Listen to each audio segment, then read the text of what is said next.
Oui. Excusez, monsieur. Oui.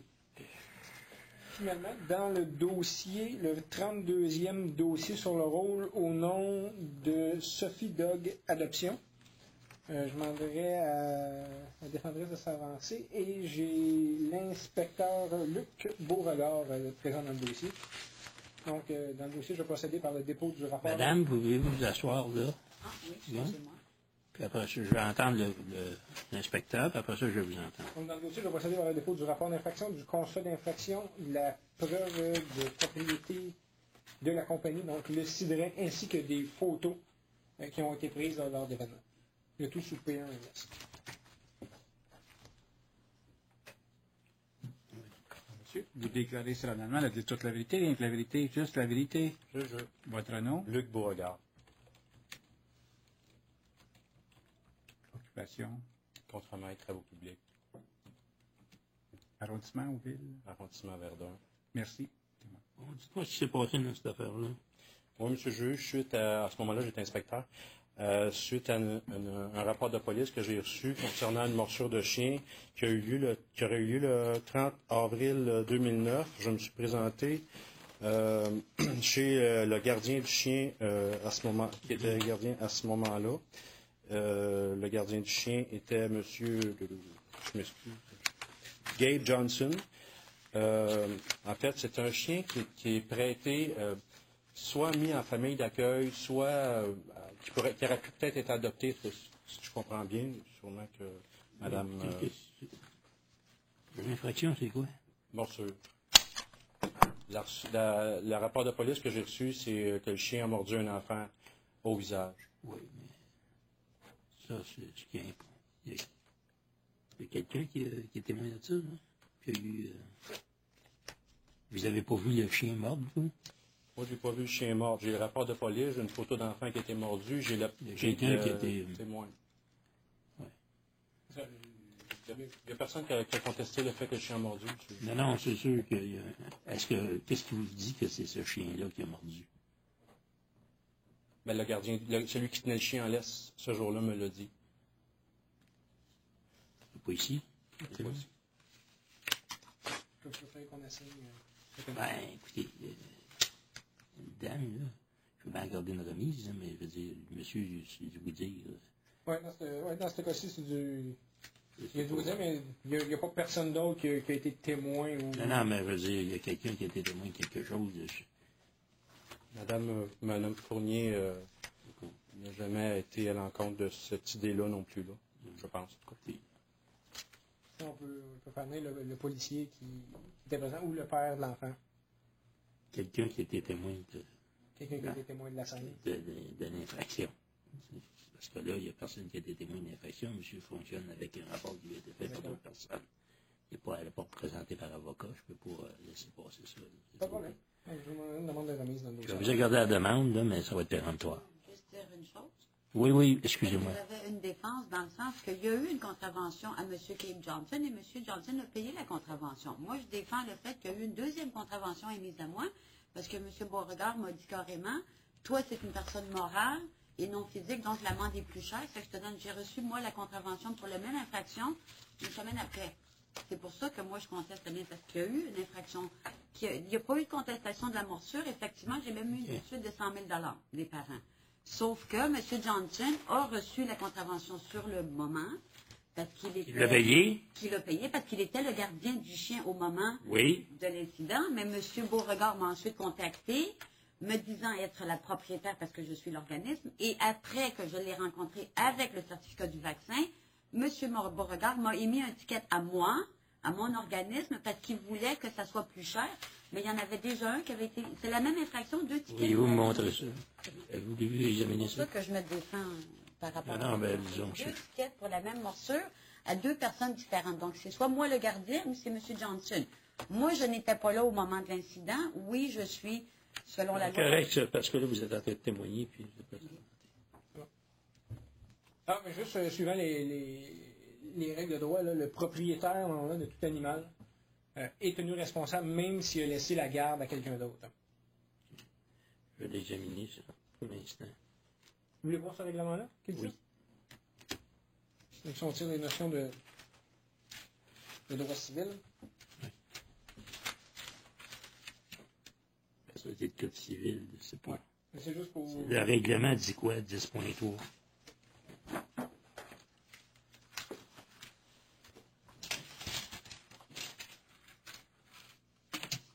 Alors, continuez avec le témoin, là. OK, donc, après ça, vous êtes rendu... Continuez votre... En fait, suite à la rencontre avec M. Johnson, j'ai contacté Madame Fournier, qui m'a dit être en fait le propriétaire du chien, que son organisme était propriétaire du chien, qu'elle comprenait le chien mordu. Je lui ai demandé de s'assurer que le chien était en bonne santé en l'emmenant voir un vétérinaire, ce qu'elle a fait. Et elle m'a fourni un certificat de bonne santé d'animal, là, où on voit bien que Mme Sophie Fournier est propriétaire de l'animal. Elle est venue me rencontrer par la suite ici, à nos bureaux, pour me montrer comment le chien était gentil. Là. Elle a emmené le chien avec elle. Vous avez d'autres questions, monsieur? non, je n'avais pas d'autres questions. Est-ce que vous désirez témoigner, venir donner vos explications? Oui, j'aimerais ça. Est-ce que vous avez des questions pour lui? Pour lui, non. Très bien, vous pouvez quitter, monsieur. Je vous remercie.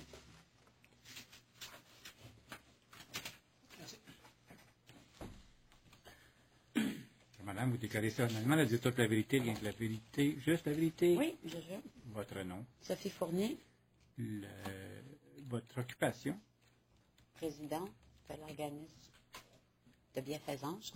et l'adresse de J'ai l'organisme. déménagé, c'est le 3179, Oui. Ontario-Est, Et oui, le code postal. H1W, 1P1. Merci. Alors, dites-moi ce qui était, votre version de ce qui est arrivé. Là. Ce qui est arrivé, c'est effectivement la famille d'accueil, parce que je suis un organisme à but non lucratif, je n'ai pas d'endroit physique, donc les chiens que je sauve restent temporairement chez quelqu'un. C'est ces gens-là qui ont la garde du chien tant et aussi longtemps qu'il n'est pas adopté. Monsieur Johnson se promenait avec Roméo, c'est un J'ai Saint-Bernard, rapporté comme quoi que... et le chien a mordu un petit garçon qui passait sur la rue. C'est un accident malheureusement banal, mais c'est un accident. Donc, M.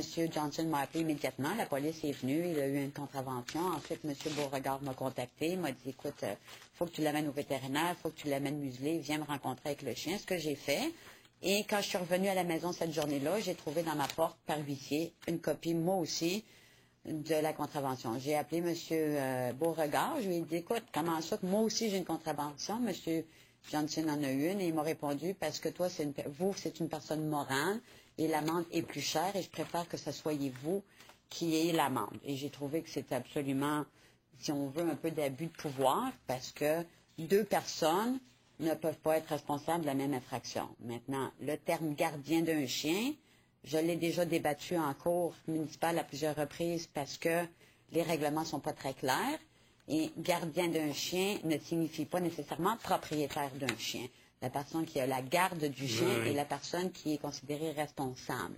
Le fait que je suis la directrice de l'organisme et que selon la loi, comme la propriété est abandonnée, selon le Code civil, elle me revient, j'en deviens le propriétaire, ne fait pas forcément que j'en suis responsable quand il n'est pas sous ma garde. Quand vous l'avez Pardon? placé en famille d'accueil.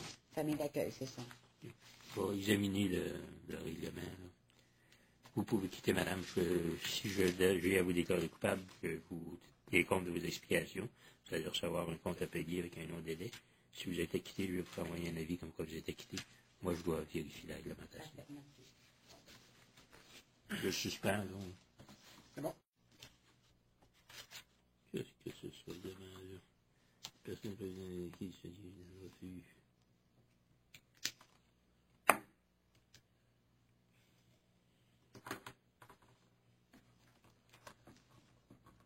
Il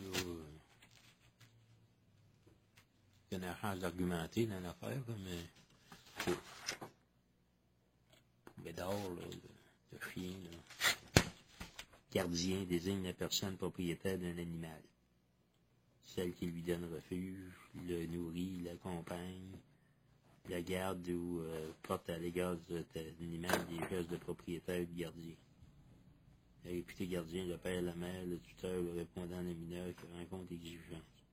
Je comprends bien que votre argument à vous, c'est qu'il est poursuivi en tant que propriétaire. Alors, ils ont déjà collecté le gardien qui était ce journée-là là-dessus. Le fait qu'elle est propriétaire puis qu'elle place en adoption, est-ce que ça peut invoquer ça au moyen de défense, d'après vous? Ben, c'est pour ça que je me suis référé là, aux dispositions du Code civil à ce niveau-là. Même si le propriétaire délègue sa responsabilité ou délègue l'animal, pas nécessairement déléguer l'animal, mais qu'il laisse l'animal entre les mains de quelqu'un d'autre, là, sa responsabilité peut quand même être engendrée. S'il y a des recours à prendre, après ça, les recours lui reviennent. Oui, c'est un peu mon avis. Alors, je vais rendre jugement. Bien. Dans Sophie's Dog Adoption, c'est un gardien d'un animal et une personne. J'ai vérifié le règlement. Je cherchais tout à l'heure la définition de gardien, je l'ai trouvé. Et gardien désigne la personne propriétaire d'un animal, celle qui lui donne refuge, le nourrit, l'accompagne, la garde ou porte à l'égard de cet animal des gestes de propriétaire de gardien. Réputé gardien, le père, la mère, le tuteur ou le répondant d'un mineur qui rencontre des exigences de la présente définition. Alors, il est clair qu'en vertu de ce règlement, plus qu'une personne peut être coupable de l'infraction, peut être tenue responsable de l'infraction. Madame n'est pas tenue responsable de l'infraction en tant que gardienne, mais en tant que propriétaire de l'animal. Et qui plus est, le propriétaire de l'animal est également gardienne de l'animal. Alors, comme le propriétaire est, par définition, gardienne, d'infraction, c'était un gardien en ayant mordu une personne. Bon, madame est responsable en tant que propriétaire de l'animal, en tant que gardienne, et elle est gardienne parce qu'elle est propriétaire de l'animal. On s'en sort pas. Je vais lui imposer 200 $ d'amende sans frais, évidemment. Je vais lui accorder 6 mois de délai pour acquitter l'amende, étant donné qu'il s'agit d'un cas sympathique, mais le fait que madame, qui est propriétaire, la compagnie de madame qui est propriétaire de l'animal, place des animaux en maison d'accueil, le temps qu'ils soient achetés ou recueillis par quelqu'un d'autre,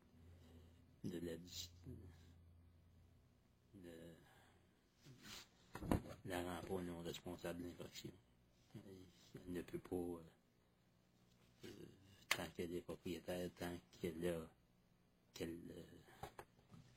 remplit la définition de gardien, elle ne peut pas invoquer qu'elle n'est pas responsable strictement parce que là, que lorsque l'infraction était commise, le geste malheureux était commis par l'animal, elle n'était pas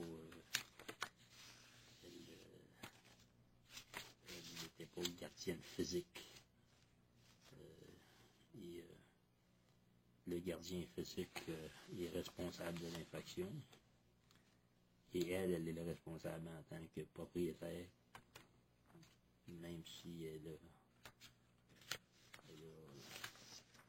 placé le chien en maison d'accueil. Alors, 200 $ sans frais, 6 mois de délai.